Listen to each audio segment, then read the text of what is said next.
What was the last straw, and when did you leave? Well, it was very complex, and I'll try to give you the short of it because we've been rolling for a while. Mm-hmm. I was in my work assignment. So all these things are happening and I'm awakening. There's just so much going on. Then they start to change their rules a lot. So for instance, I'll give you a personal touch. I was sitting at morning worship. Remember, we get up in the morning at 7. And the big thing for me, I always wanted to at least have a kid. And, when I was a Jehovah Witness, I lived it to the fullest, right? So I never did engage in activity, intercourse or what have you. I really lived by the rules. So for me, I'm sitting there like, oh, in this system, because these guys are so old and they said that some of these guys are going to be here when the end comes. I'm like, I'm never going to get married and have a family and, I'm going to die a virgin, that type of deal. Weird, just thinking just about life in general. And those guys all died off, you know? So now I'm Mm-hmm. like, what in the world? Why are these guys dying if the end is supposed to be here already? So it started to get real crazy. They started opening up all these corporations. They created a branch committee and they started to develop the religion as though the religion would continue to go on and they needed leaders.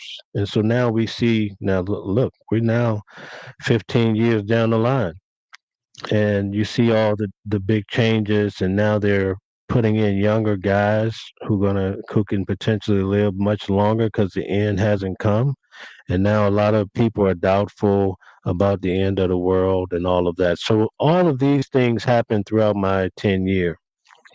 But one day they sent me to Brooklyn for an assignment, and I was in a bad car accident, almost killed me, and I needed surgeries, all sorts of, I was really messed up.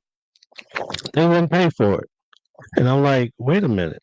They didn't want to contribute. So ultimately, one of my aunts had to get on the phone calling, like, yo, you don't let my nephew die up there. He gave you guys 7, 8 years already. And my sister came up and she was trying to. So I needed back surgery so bad. And they told me no. And a friend of mine, who was a very close friend of mine, he was in the writing department. He invented the Young People Ask book and he was working on a lot of the videos. He needed brain surgery, and he was gonna. He I had went out with him previously. Him and his wife. He needed stereotactic surgery where they do. For brain surgery in difficult places, they pinpoint the cancer and remove it. It was $100,000. They told him no. He's been in the writing department 30 years. Can you imagine that? You give 30 years and they're not going to pay. They said these are righteous funds. Well, aren't Mm-hmm. these righteous funds supposed to cover Bethelites too? So they were. So they wouldn't pay for my surgeries. And so then the doctor came to me and said, listen, man, your religion has failed you. We don't know what we're going to do with you. It was a mess. So I fought it because there was another case in Brooklyn where this chiropractor sister was getting on a shuttle and she twisted her back and she had to sue the society. And I read that online.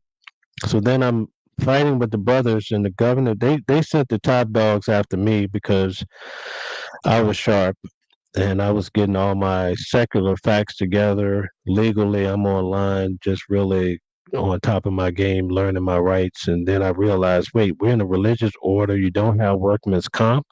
So wait a minute.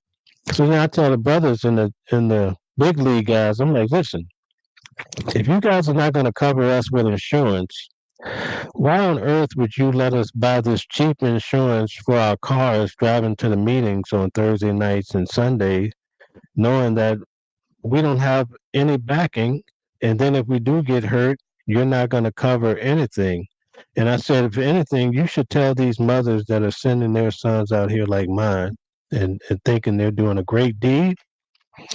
You should tell them that keep another policy on your kids so they have some backup at least for a couple of years if they get hurt because they're leaving you out here on their own. So when the brothers came and talked to me, I told them, I said, listen, I do not hear the voice of Christ. and they told me, well, this is business. And when he told me, when What? the governing body member told me this is business, he lost me forever.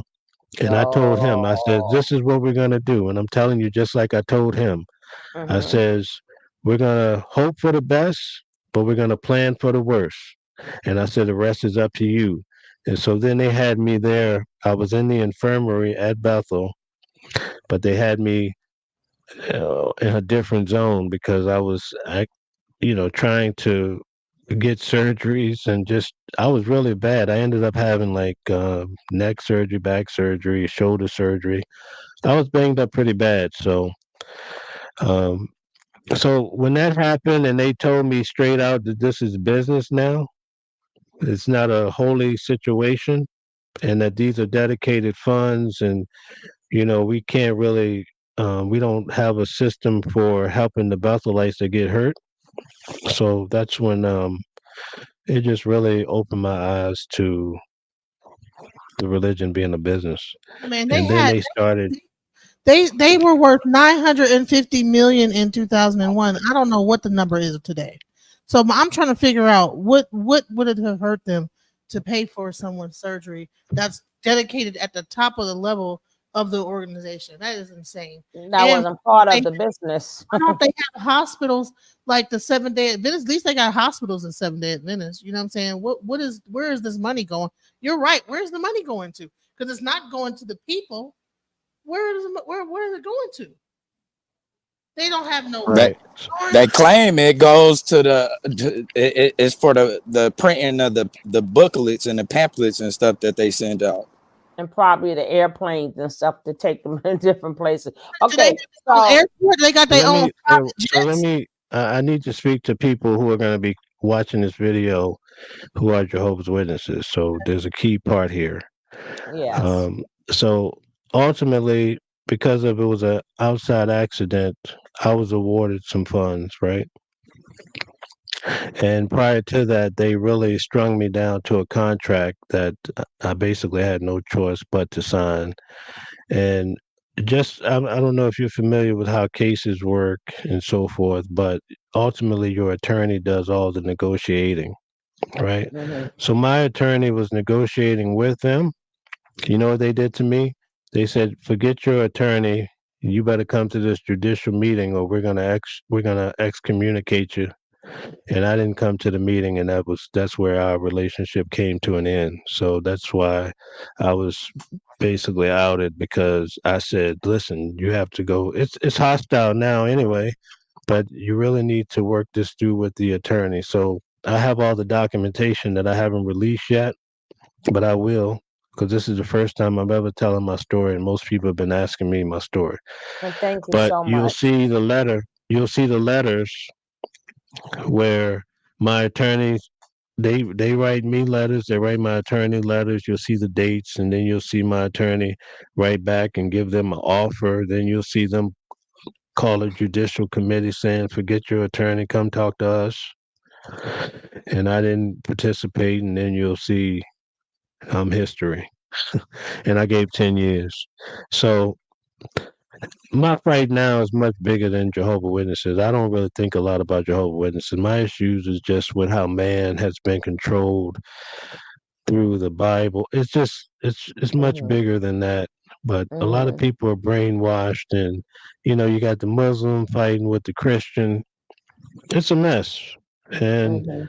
then you have science, and it's very complicated.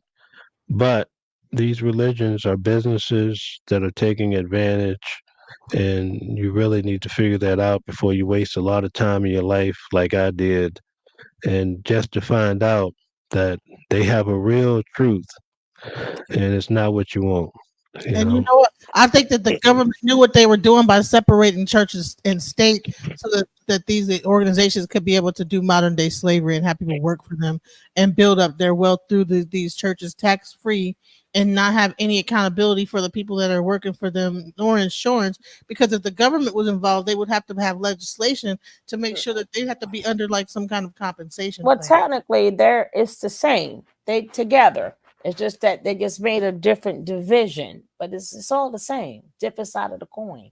No, I'm talking Right. about the fact It's that I let me. know what you're saying, but it's the What am I same. saying? What am I saying? You understand what I'm saying, right? He understands what I'm saying.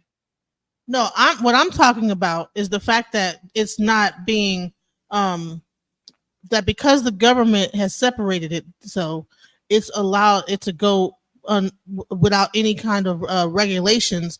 It's Checks and unregulated. balances. Checks and Checks and balances. Yeah. balances. That's the word. That's the word. Checks and Right. balances don't exist, and so they're Mhm. allowed to use people for labor, and it makes the corporation, which is the church, more money in the name of God or whatever. But then there's nothing that's I think it's just messed up how, and then you could wrap that around another bigger corporation, and all this is really Right. big. But Feed even the, larger corporation. the You know, government know what they're doing. It's all the same thing. I, I don't think nobody works for the government for free though, except for the people. No, but it's the same owner. Put it like that. You know So what it is? You know what? the When same. people go to prison and they get So, punished, they work for free for the government. You know what I'm saying? But see the government. So let me explain to you. The government, they have this system in place, but they think that the religion is going to do the right thing. Unless somebody comes forward, like myself or a group of people, and tell them, "Hey, they're misusing this they, arrangement," they're that's never really going to know. what I'm saying. And so that, People and need to come out so and work. like in my particular case, right? I got into a major accident, and while I was at work, and then they lied about it and tried to say I have it all on documentation where the judge reprimanded them for trying to say that I was, I wasn't at work and I had my vacation notice and everything all on file. But it's a tough situation for me to get to that point and first try to seek some workman's comp or something like that, and then for the state to say, "Well, you're a part of a religious order," and you're like, "What? What's a religious order?" See, now you're learning. You see what I'm saying? After you Because Mhm. you work your signed 10 years or whatever you gave, now you're learning like you have no rights and you're gonna be. They're like, "Well, do you have some family to go stay with?"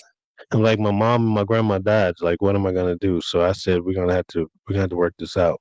So I was so one. Most people would not have done what I did. So did their lawyers come out like, no, he can't do nothing based on this contract he signed? He took an oath that that, and then if you even would have gotten any money from that accident, did you have to give that money to them because you signed a that's what contract they were. here Right. saying So it got real complicated. See, I'm learning. See what I'm saying? When you go in, right? Especially God is at the top. You got Jehovah, Jesus. You in the Watchtower. The Watchtower was talking about love and we got to be here for each other. So you're going in and you're warm and like you think everybody at the table is your friend. You're signing this vow of poverty, but you're like, well, this has to be a great arrangement. It's just naivety. You're so young or whatever, which is ultimately I take responsibility for is my life, though. But you think it's going to be sweet, and if something happens, the brother's going to take care of you. You commence to give 5, 10, whatever years you put in, and then you find out that they created the system against you. Uh-huh. They built the system against you, and they use the Yep. government Thank religious you. order. Yep. Because even in the Catholic Church, right? That's what they do when there's these Mm-hmm. allegations, right? Mm-hmm. They move these guys from one place to the next because they're under that religious order. So they have certain rules, and you wonder why they don't get rid of these. They move them, Uh-huh. whatever, right? But they're working the system. Well, the Jehovah Witnesses did the same, but I learned the hard way. Yeah, wow. And so, man, so the money that you got out of your settlement for that accident, you had to give it all to the church. a great portion. Yeah, Wow. Because you took So that and oath. that's all. That That's that all. That's and they all. and they and they That's all I didn't can say about it. pay for your health. You could have took the money to help with for the your back. accident. When you get in an accident like that, you're going to be having problems probably for the rest of your life, pain, whatever, and need medical. So they take that from you, and you have no recourse of you needing things down the line. If you need surgery down the line, they don't give a fuck. They just want he got this money. They come flying in. No, he got to give it to us because He's part of their You religious heard what order. I read, right? You heard Oh number, my what is it? Yes, yes, sir. Number my God. 7. You see number 7 here, right? So that tells you everything. But as a young Yes, kid at sir. 19, I mean, you guys Yes. must understand that at 19, Hmm. I'm going in, I'm reading this. This doesn't hit hard as it did after I gave my life. You know what I mean? It hit different after my accident. So So, how yeah. long have you been gone from the JW? I'd say about about 15 years now. So, how has life been for you since you've been gone? You say you've been, you're still reading, you're still coming out of it. So, how has life been for you? Life has been sweet. I feel so fortunate that I was able to wake up in this lifetime, unlike a lot of family members who I've left behind, who are just so, there's no hope of, experiencing awareness and waking up and becoming woke. So it's Are, a blessing for me. I was able to become very successful, and I'm enjoying life, and what I'm about helping people. I'm in the, what What about your family? You still have yeah, my family. blood A relatives. lot of relatives that are in Jehovah's Witnesses, and they would not talk to me. I had to end up having another accident in 2015, and one of my aunts, who's a Jehovah Witness, she called me when had just had a very painful neck surgery, maybe around 2020. And she called me. She says, "Hey, I heard you had a major surgery." I said, "Yeah." She says to me, "Are you back yet?" I says, "No." She says, "Oh, I would have never called you," and hung up the phone. Wow. You know what? I was gonna, man, that's, I was gonna ask, like, what Yeah, stopped? I wasn't. Listen, I'm far removed. I'm in a great place in life, and I'm enjoying my life. So I'm not bitter in any way. I'm more focused on trying to wake up people. That's why I agreed to do this. Thank you Um, so much. so many people from all over the world. I've even had television stations try to get me because I'm like a 10-year Bethelite, whatever. Probably one of the most vocal on my channel. So a lot of people know about Watching the World. And so, but I've never given anyone an interview.